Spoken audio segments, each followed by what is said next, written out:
উৎসব মুখর পরিবেশে দিনাজপুর জেলা ক্রীড়া সংস্থার আয়োজনে এবং বাংলাদেশ কারাতে ফেডারেশনের ব্যবস্থাপনায় হয়ে গেল চতুর্থ রংপুর বিভাগীয় কারাতে প্রতিযোগিতা। দিনাজপুর জিমনেশিয়ামে ৮ জেলার ১৩০ জন কারাতেকা বিভিন্ন ওজনে অংশ নেন। অংশগ্রহণকারীরা জানান, প্রতিকূল পরিস্থিতিতে আত্মরক্ষা ও আত্মবিশ্বাস গড়তেই প্রশিক্ষণ নেওয়া। সামাজিক, অর্থনৈতিক প্রত্যেকটা সেক্টরে অত্যন্ত গুরুত্বপূর্ণ ভূমিকা পালন করতেছে।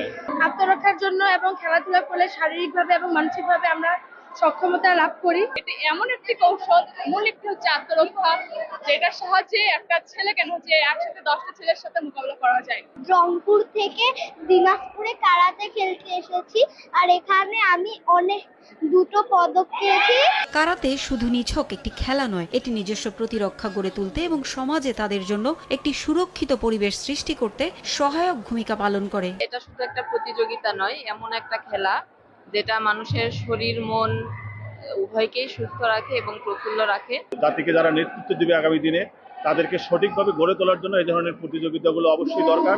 জীবন গড়ার পাশাপাশি মানসিক শক্তি বাড়াতে এই অঞ্চলে কারাতে প্রশিক্ষণ এগিয়ে নিতে ফেডারেশন অগ্রণী ভূমিকা পালন করছে। পড়ালেখার পাশাপাশি খেলাধুলা তো আসলে বিকল্প নাই, এবং জীবন গড়ার জন্য এবং একজন মন মানসিকতার দিক দিয়ে শক্তিশালী হওয়ার জন্য এবং নিজেকে একটা ভালো প্রতিযোগী হিসেবে গড়ে তোলার জন্য এবং কারা শিক্ষা অত্যন্ত প্রয়োজন। দিনাজপুর জিমনেশিয়ামে ৮ জেলার ১৩০ জন কারাতেকার অংশগ্রহণে চতুর্থ রংপুর বিভাগীয় কারাতে প্রতিযোগিতার উদ্বোধন করেন জেলা প্রশাসক রফিকুল ইসলাম।